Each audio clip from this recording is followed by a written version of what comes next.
പണിയൊക്കെ തീർന്നെങ്കിലേ നീ പോയി കുളിച്ചോ പെണ്ണേ, അപ്പുറത്ത് കുളമുണ്ട്.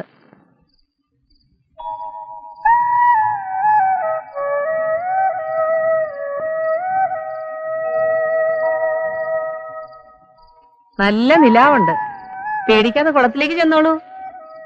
സ്ത്രീകൾ കുളിക്കുന്ന കുള, അധികം ആഴമില്ല. നീന്താൻ അറിയോ?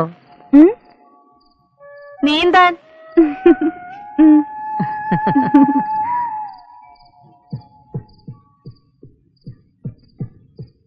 വലിയേട്ടാ, ഈ നേരത്തെ എങ്ങോട്ടാ? ഒന്ന് കുളിക്കാൻ, വല്ലാത്ത വിയർപ്പ്. ചെല്ല്, നല്ല നിലാവുണ്ട്, ഇപ്പൊ നീന്താൻ നല്ല സുഖാ. നിലാവും നീന്തലും തമ്മിൽ എന്താണ് കഴുതേ ബന്ധം? അല്ല, എവിടെയെങ്കിലും ഇത്തിരി നിലാവ് കാണുമ്പോഴാണല്ലോ എല്ലാവർക്കും നീന്താൻ തോന്നുന്നത്.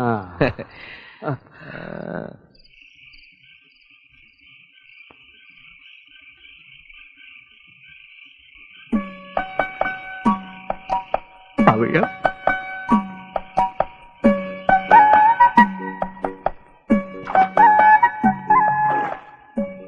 പവിഴം, പേടി തോന്നുന്നുണ്ടോ പവിഴം? പേടിയില്ലല്ലോ ചേട്ടാ. അമ്മാവനോ? അല്ല, അമ്മാവി. വീണ് കിട്ടിയ ഇത്തിരി സമയല്ലേ, അവരവിടെ നന്നായിട്ട് കുളിക്കട്ടെ, നമുക്ക് ഇവിടെ ഇത്തിരി നേരം ജീവിക്കാം.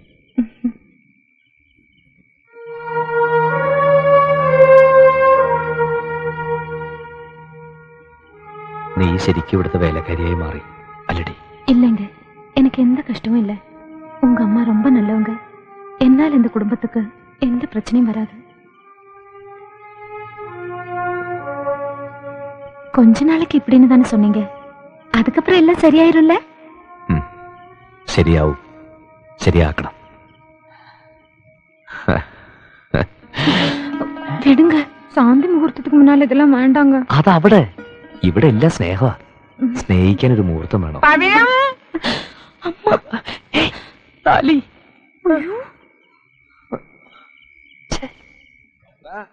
ഞാൻ കുളിക്കാൻ വരുമ്പോ തന്നെ നിനക്കും കുളിക്കണമല്ലേ? ഒരുമിച്ച് കുളിക്കുമ്പോഴല്ലേ അമ്മാവാ ഒരു രസം.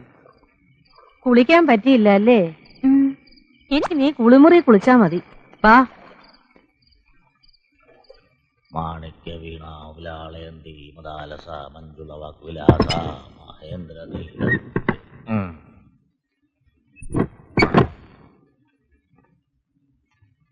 മച്ചമ്പിയും പിള്ളേരും ഉറങ്ങിയോടി? ആ, മൂത്ത മോനും മച്ചമ്പി ഇപ്പോഴും കുളത്തിലുണ്ട്. എന്താ, നിങ്ങൾക്കൂടെ പോണോന്നുണ്ടോ? അവളുടെ പേരെന്താന്നാ പറഞ്ഞേ? ആരുടെ? ആ തമിഴത്തി പെണ്ണിന്റെ. പവിഴം. നിന്റെ പേരെന്താന്നാ പറഞ്ഞേ? എന്റെ പേര് ഇതുവരെ ആയിട്ടും കേട്ടിട്ടില്ലേ? അല്ല, എന്നാലും പറ, നിന്റെ പേരെന്തുവാടി? ബാനു, ഭാനുമതി. അങ്ങനെ നോക്കുമ്പം പവിഴോ എന്ന് പറയുന്നത് അല്പം വില പിടിച്ച പേരല്ലേ? അതെ, ആ കുട്ടിയുടെ ഇച്ചിരി വില പിടിച്ച പേരാ. എന്റെ പേരിന് ഇത്തിരി വില കുറവാ. നാളെ തന്നെ അവളെ ഇവിടുന്ന് പറഞ്ഞു വിടണോ? വയസ്സുകാലത്ത് ഓരോരോ ഇളക്കങ്ങള്.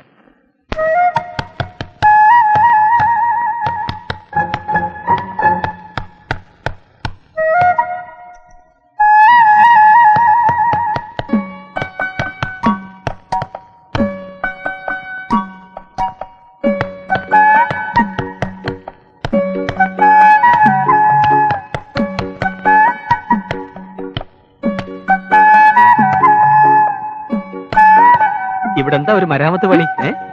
ഇങ്ങനെതിര് ഞാൻ തറക്കാം. പവിഴം, ഇനി അവൾക്കൊരു ആണിയടിക്കാൻ നീ എന്തിനാ ജയകൃഷ്ണ കഷ്ടപ്പെടുന്നത്? ആരെയും കാണാഞ്ഞിട്ട് എന്നെ ഒന്ന് വിളിച്ചോണ്ടാ ഞാൻ ഇങ്ങോട്ട് പോന്നു അല്ലേ പവിഴം? അമ്മാൻ പോയി കിടന്ന് ഉറങ്ങ്. മാണികത, നീ പോടാ.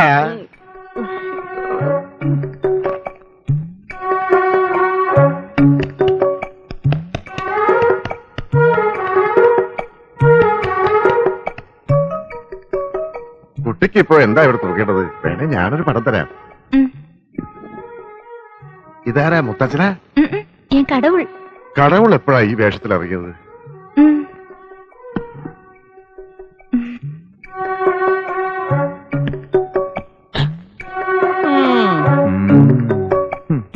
കുട്ടിക്ക് ഇനിയും വല്ല ആണി അടിക്കണമെങ്കിൽ എന്നോട് പറഞ്ഞാ മതി കേട്ടോ. പെങ്ങളെന്താ ഇവിടെ? ആങ്ങളെന്താ ഇവിടെ? അത് ഞാൻ ആണിയുടെ അകത്തുനിന്ന് തുറക്കാവുന്ന വാതിലുകളായല്ല. ആ സമയത്ത് ആണുങ്ങളെ ഇതിനകത്ത് കണ്ടാൽ അത് നീ തുറന്നു കൊടുത്തിട്ടാണെന്നേ ഞാൻ പറയൂ. 5-6 ആണുങ്ങളുള്ള വീടാ. പേര് ദോഷം കേൾപ്പിക്കരുത്.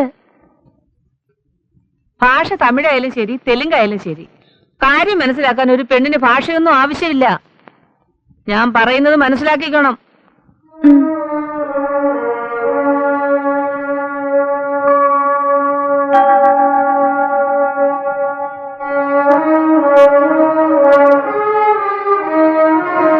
എന്താടാ?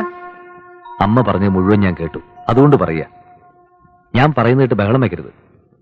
പൊള്ളാച്ചിയിൽ അവരുടെ കാര്യങ്ങൾ അറിയാവുന്നതുകൊണ്ടും നമ്മുടെ അന്തസ് ഓർത്തുകൊണ്ടും പറയുക, അവളോട് തളത്തി കിടക്കാൻ പറഞ്ഞ ശരിയായില്ല. അവിടെ എന്ത് സുരക്ഷിതത്വം അമ്മയുള്ളത്? പുറത്തുനിന്ന് ഒരുത്തൻ ജനലിൽ കൂടെ കൈയിട്ട അവളൊന്ന് നിലവിളിച്ച നമ്മൾ ആരെങ്കിലും കേൾക്കോ? അവളകത്ത് കിടത്ത്.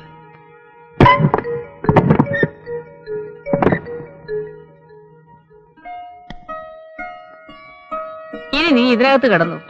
ആ, കുട്ടിയുടെ മുത്തച്ഛന്റെ പടമേ ഇതിനകത്ത് തൂക്കിക്കോളൂ.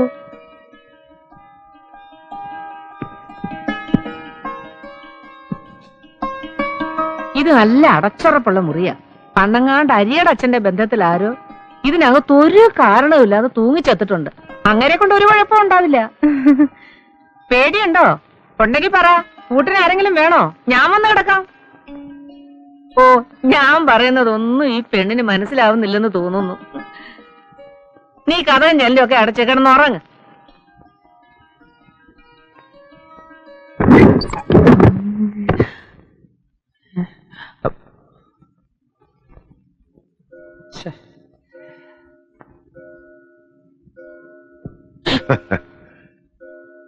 നീ അവക്കൊരു താമസം ശരിയാക്കി കൊടുത്തുവല്ലേ?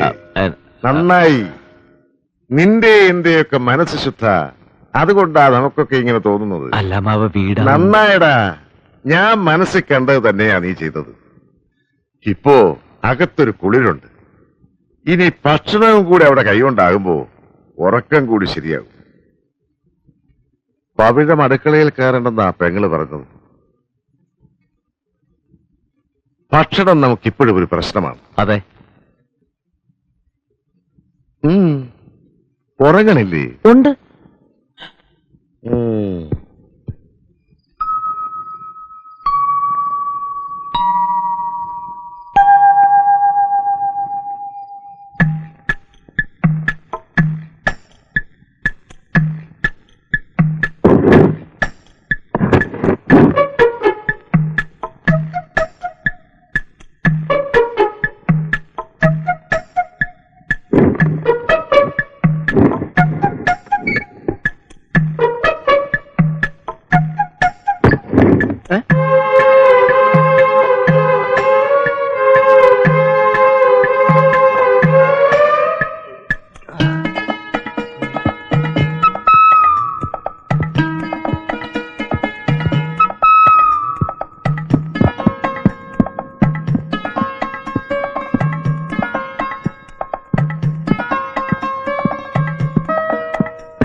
അവളോട് താമസം മാറി.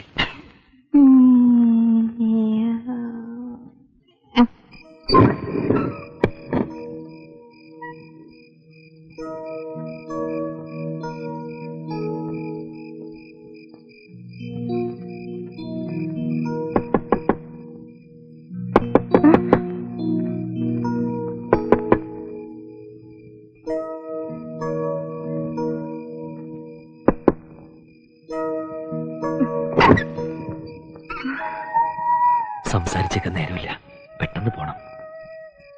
ആരൊക്കെയാണ് പിന്നിലുള്ളതെന്ന് പോലും എനിക്കറിയില്ല. പിടിച്ചു പോയില്ല, ആ കുഴപ്പം.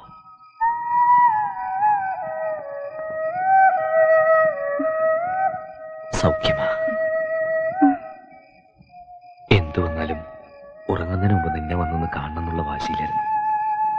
അത് സാധിച്ചല്ലോ.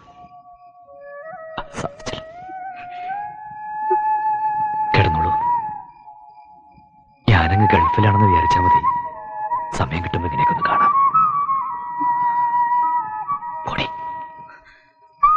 പോയി പഠിത്തത്തിൽ തൂക്ക്.